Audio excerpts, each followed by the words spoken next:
Assalamualaikum everyone. In this video, I will talk in detail about liberalism.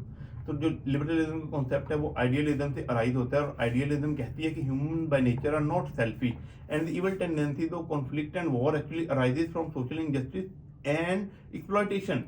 तो human being जो होते हैं वो कॉपरेट करने के लिए रेडी होते हैं, उनके अंदर इनबॉर्न टेंडेंसीज नहीं होती लड़ने के लिए, या उनके अंदर कॉन्फ्लिक्ट की टेंडेंसीज अवेलेबल नहीं होती, या the concept of anatomy as a destiny या बॉर्न टू बी बैड और बॉर्न टू बी गुड, ये जो सारे कॉन्सेप्ट हैं वो कहता है ये नहीं होते। ह्यूमन नेचर जो होती है वो नर्चर करती है, वो अराइज होती है इन a society, in a culture, जहाँ पे उसकी सोसाइटी, उसकी जो पर्सनैलिटी है इंसान की वो कल्टीवेट होती है। इंसान अच्छा भी बन सकता है और इंसान बुरा भी बन सकता है, ये डिपेंड करता है कि सोसाइटी उसको किस तरह से ग्रूम करती है। यही जो कोर आइडिया है, यही आइडियलिज्म की बुनियाद है और आइडियलिज्म से लिबरलिज्म का जन्म होता है। अब आइडियलिज्म लिबरलिज्म में कहाँ पे कन्वर्ट होती है, यहाँ पे वुडरो विल्सन के 14 पॉइंट का बड़ा अहम रोल है और विल्सोनियन ऑप्टिमिज्म या विल्सोनियन आइडियलिज्म का कॉन्सेप्ट इमर्ज होता है। अब लिबरलिज्म की बेसिकली इसमें डिफरेंट स्कॉलर का बड़ा अहम रोल है, जिसमें जॉन लूक है, इमैनुअल कांट है, रोसो है, एडम स्मिथ है। ये सब लोग अपनी अपनी तरह से लिबरलिज्म को इंटरप्रेट करते हैं और इसमें अपनी तरफ से कुछ कॉन्ट्रीब्यूशन ऐड करते हैं। अब लिबरलिज्म की डिफरेंट लेग्स हैं, जैसा मैंने पहले बोला। इसमें रिपब्लिकन लिबरलिज्म जो स्टेट करता है कि democratic states are less inclined toward war and conflict and they have less tendency toward war or and conflict।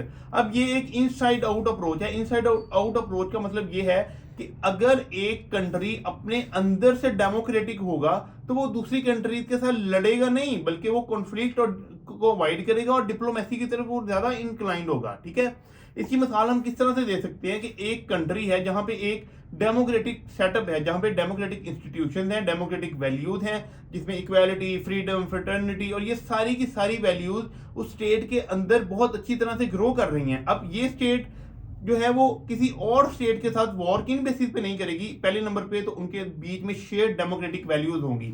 जब शेयर्ड डेमोक्रेटिक वैल्यूज दो स्टेट के बीच में एग्जिस्ट करती हैं तो उनके बीच में वॉर की वैसे ही चांसेस कम हो जाते हैं। ठीक है, इसके अलावा अगर हम बात करें तो एक स्टेट के जो लीडर्स होते हैं वो इलेक्टिव रिप्रेजेंटेटिव्स होते हैं जनरल पब्लिक के। जब वॉर होती है तो वॉर के नतीजे में बहुत से दूसरे प्रॉब्लम भी क्रिएट होते हैं, जिसमें इन्फ्लेशन आती है और उसके ऊपर इकोनॉमिक स्ट्रेन और इकोनॉमिक स्ट्रेसेस आती हैं। इनकी वजह से जो जनरल पब्लिक है वो वॉर को कभी भी पसंद नहीं करती। जब जनरल पब्लिक वॉर को पसंद नहीं करेगी तो ऑब्वियस सी बात है जो वॉर लविंग या यू कैन से कि वॉर फिलिक उनके लीडर्स होंगे, उनको अगली बार वोट नहीं करेंगे। तो लीडर इस डर से कि हमारा इक़्तिदार हमसे छीन जाएगा, वो इस चीज की तरफ ज्यादा इंक्लाइंड होते हैं कि हम डिप्लोमेसी के थ्रू पीस लेके आए, पीस को लव करते हैं डेमोक्रेटिक इंस्टीट्यूशन। ठीक है, ये सारी का सारा कॉन्सेप्ट है रिपब्लिकन लिबरलिज्म का। एक और कॉन्सेप्ट है या एक और लेग है लिबरलिज्म की, जिसको इंटरडिपेंडेंस लिबरलिज्म कहा जाता है। अब इंटरडिपेंडेंस लिबरलिज्म बेसिकली क्या कहती है, ये कहती है कि जब एक कंट्री एक चीज के अंदर अपनी स्पेशलाइजेशन क्रिएट कर लेता है, एक किसी मैन्युफैक्चरिंग के अंदर, किसी प्रोडक्ट के अंदर, किसी सर्विस के अंदर, तो वो अपना एक लेवरेज क्रिएट कर देता है अपनी कंज्यूमर कंट्री के ऊपर। अब जब ये दो कंट्री नंबर 1 और कंट्री नंबर 2, अब इनके बीच में इंटरडिपेंडेंस क्रिएट हो गई है। अब इस कंट्री को फियर होगा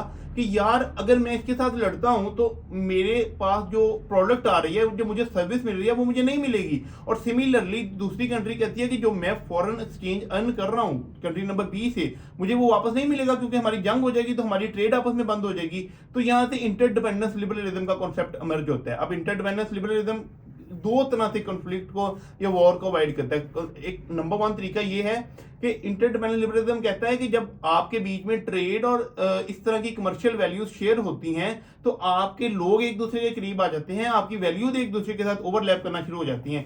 एट द सेम टाइम आपको डर होता है कि मुझसे ये चीज छिन जाएगी। तो ये इंटरडिपेंडेंस लिबरलिज्म का कॉन्सेप्ट है। इसमें रिकार्डो, इसके अलावा एडम स्मिथ और इन सब लोगों का जो स्पेशलाइजेशन का कॉन्सेप्ट है, उसमें वो क्या कहते हैं कि आप एक चीज बनाने के अंदर अपनी स्पेशलाइजेशन क्रिएट करें। जब आप उसके अंदर स्पेशलाइजेशन क्रिएट कर लेंगे तो आपकी कॉस्ट कम हो जाएगी। For example let's talk about Taiwan. अब ताइवान ने सेमीकंडक्टर की प्रोडक्शन के अंदर एक ग्लोबल लीडर का दर्जा हासिल कर लिया। अब कोई भी कंट्री इस टाइम पे नहीं चाहती कि वो ताइवान के साथ बिगाड़े, क्योंकि अगर वो ऐसा करेगा तो वो सेमीकंडक्टर चिप से डिप्राइव हो जाएगा। सिमिलरली अगर हम चाइना की बात करें तो चाइना ने डेली यूज की जो प्रोडक्ट्स हैं उनकी प्राइसेस इतनी कम कर दी हैं, अपनी स्पेशलाइजेशन इतनी क्रिएट कर दी है कि एक इंडिया जैसा कंट्री जो एक एक पॉइंट के ऊपर इंडिया चाइना के साथ जंग लड़ने को तैयार खड़ा था। इनके दरमियान में लद्दाख के ऊपर एक प्रॉपर जंग छिड़ने वाली थी, लेकिन इनकी $136 बिलियन की ट्रेड आपस में है जो इन दोनों को रोकती है कि आपने एक दूसरे के साथ नहीं लड़ना, आपने एक दूसरे के साथ पीस को मेंटेन करना है। क्योंकि इंडिया को इस टाइम पे डर है कि अगर चाइना अपनी प्रोडक्ट मुझे भेजना बंद कर देगा तो क्या होगा कि मेरी जो डोमेस्टिक मार्केट है उसके अंदर इन्फ्लेशन राइज होगी, मेरे लोगों को सस्ती चीजें अवेलेबल नहीं होगी, मेरे लोग जहां एक 10,000 का मोबाइल परचेज कर पा रहे हैं उनको ये अवेलेबल नहीं होगा, और उन्हें इसके मुकाबले में कोरियन कंपनी सैमसंग का महंगा मोबाइल या एप्पल का आईफोन लेना पड़ेगा जो उसकी डोमेस्टिक ऑडियंस जो है वो अफोर्ड नहीं कर सकती। तो इंडिया इस वजह से चाइना के साथ नहीं लड़ता, और चाइना इस वजह से नहीं लड़ता क्योंकि उसका बहुत बड़ा मैसिव ट्रेड का जो सरप्लस है वो उसे मिल रहा है। ठीक है, तो चाइना को फॉरेन एक्सचेंज मिल रहा है, for example $100 billion is a massive amount. हम $1-2 बिलियन के लिए IMF के तरले कर रहे होते हैं। $136 बिलियन की ट्रेड इन दोनों कंट्रीज के बीच में एग्जिस्ट करती है जो इन दोनों को जंग से रोकती है। तो ये कॉन्सेप्ट है इंटरडिपेंडेंस लिबरलिज्म का। एक और कॉन्सेप्ट आता है लिबरल इंस्टीट्यूशनलिज्म का। अब लिबरल इंस्टीट्यूशनलिज्म क्या कहते हैं कि आप लॉज की ऐसी बॉडीज को खड़ा कर दो, ऐसे ग्लोबल इंस्टीट्यूशन को खड़ा कर दो जो वॉर को रोकें, जो कॉन्फ्लिक्ट को रोकें, जैसे यूनाइटेड नेशंस है, इसके अलावा यूनाइटेड नेशन की जो सिक्योरिटी काउंसिल है वो है। इस तरह के जब आप इंस्टीट्यूशन को खड़ा कर देते हो तो ये ऑटोमेटिकली पीस को प्रोवोक करते हैं, पीस की तरफ स्टेट को धकेलते हैं। एक इंटरनेशनल लॉ की एक बॉडी खड़ी हो जाती है जो स्टेट्स को अपने कॉन्स्टिट्यूशनल एम्बेड के अंदर जकड़ के रखती है और स्टेट्स लड़ने को कम प्रेफर करते हैं। अब जैसा भी है, जिस तरह से भी है, इंटरनेशनल क्रिमिनल कोर्ट के अंदर, इंटरनेशनल कोर्ट ऑफ जस्टिस के अंदर साउथ अफ्रीका ने पिटीशन फाइल की हुई है इजराइल के अगेंस्ट। तो अगर ये इंस्टीट्यूशन स्ट्रॉन्ग होता तो आज नेतन्याहू को रोक चुका होता कि यार आपने गजा में जो जेनोसाइड कंडक्ट किया इतना बड़ा, आप उसके ऊपर अकाउंटेबल हो। तो ये ग्लोबल अनार्की की जो सिचुएशन है, अब अनार्की क्या होती है, although it demand a complete separate video, लेकिन anarchy is basically the absence of a central orbit. ठीक है, एक सेंट्रल फोर्स नहीं है जिसके गिर्द सारी दुनिया रिवॉल्व कर रही हो। ये इस की एब्सेंस को हम अनार्की कहते हैं, और अनार्की से ही सिक्योरिटी डायलेमा का कॉन्सेप्ट इमर्ज होता है। अब सिक्योरिटी डायलेमा क्या है? सिक्योरिटी डायलेमा बेसिकली एक ऐसी चीज है जिसके अंदर एक स्टेट दूसरी स्टेट से हमेशा एक खतरे और खौफ की हालत में रहती है।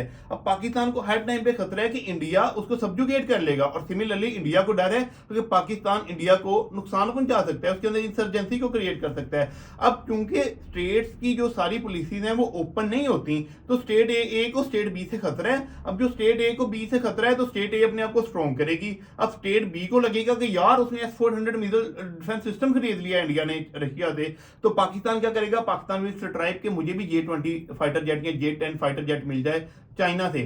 अब जब पाकिस्तान ने वो अटेन कर लिया, अब इंडिया की सिक्योरिटी इंक्रीज हो गया। अब इंडिया क्या कर रहा है? अब इंडिया J-35 F-35 अमेरिका से खरीदने की बात, या Su-57 रशिया से खरीदने की बात चला रहा है। अपने राफेल के जो प्रोसेस है उसको मजीद चला रहा है। AMC का जो फाइटर जेट अपना डेवलप कर रहा है, अपने जो तेजस बना रहा है, इस सारे के सारे प्रोसेस को एक्सेलरेट कर रहा है, और ये एक सिक्योरिटी डायलेमा का लूप बन रहा है, और इस लूप में से स्टेट कभी भी नहीं निकल सकती हैं। ठीक है, इस चीज को निकालने का एक तरीका है कि आप इस अनार्की को कम कर दो, इनके बीच में ट्रांसपेरेंसी लेके आओ, एक दूसरे को ये अच्छी तरह से देख सकें, एक दूसरे का अच्छी तरह से इंटरएक्ट कर सकें। तो यहां से जो इंस्टीट्यूशनल लिबरलिज्म है उसकी बुनियाद जो है वो पड़ती है। ठीक है, अब ये इतना कुछ स्ट्रेट फॉरवर्ड कॉन्सेप्ट नहीं है जिसको एक वीडियो के अंदर एक्सप्लेन किया जा सके, लेकिन मैंने इस वीडियो के अंदर कोशिश की है कि सारी की सारी चीज़ों को एक्सप्लेन कर सकूं, और कॉपरेशन का जो कॉन्सेप्ट है उसको हाईलाइट कर सकूं। अब एक यहाँ से मुझे याद आ गया कि एक प्रिजनर डायलेमा का भी कॉन्सेप्ट होता है। अब प्रिजनर डायलेमा का कॉन्सेप्ट क्या कहते हैं कि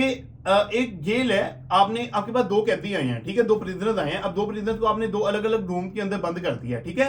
अब आप उन्हें बताते हो कि अगर तुम दोनों कन्फेस कर लोगे तो तुम लोगों को ज्यादा सजा मिलेगी। अगर एक कन्फेस कर लेगा, एक इनकार कर लेगा, तो जो कन्फेस करेगा उसको कम सजा मिलेगी और जो कन्फेस नहीं करेगा उसको ज्यादा सजा मिलेगी, ठीक है।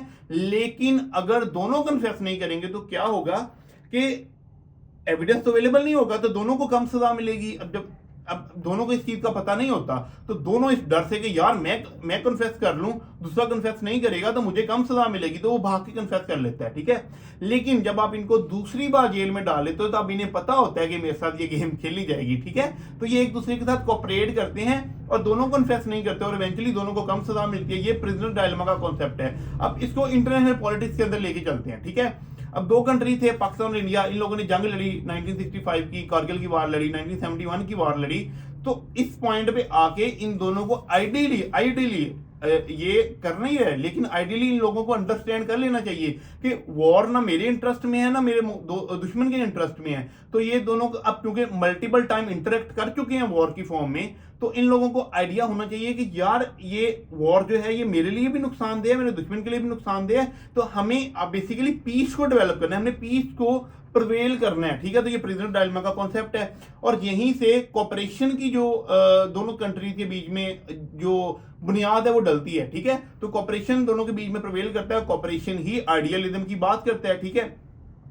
तो ये जो सारे का सारा कॉन्सेप्ट है ये लिबरलिज्म का कॉन्सेप्ट है।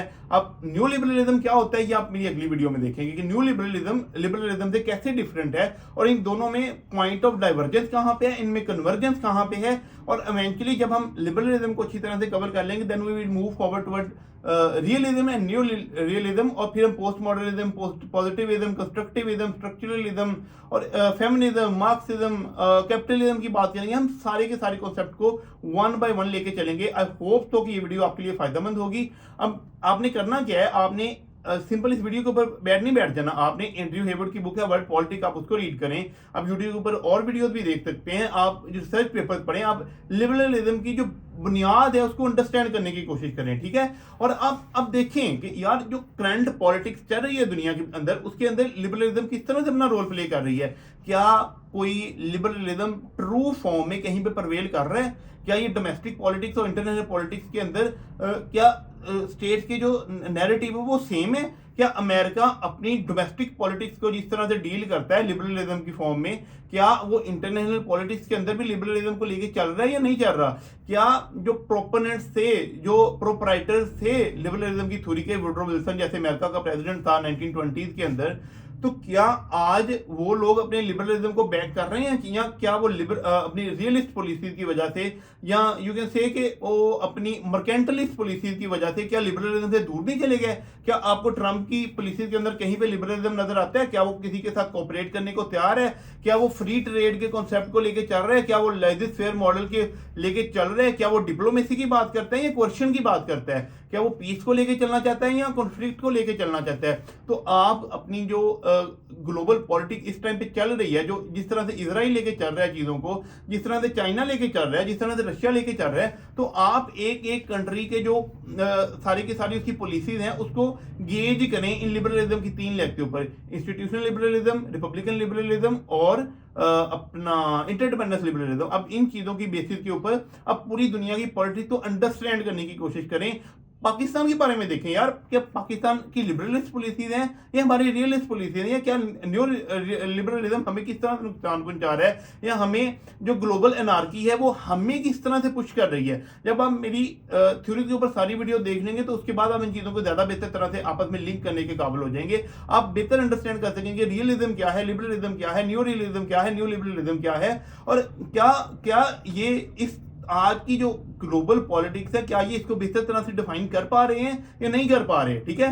अब ये जो कॉन्सेप्ट है ये इंटरनेशनल रिलेशन के स्टूडेंट के लिए इंपॉर्टेंट नहीं है, बल्कि हर सीएसएस के एस्पायरेंट को इनके बारे में ना होना बहुत ज्यादा जरूरी है। तो thank you so much, that's all about today.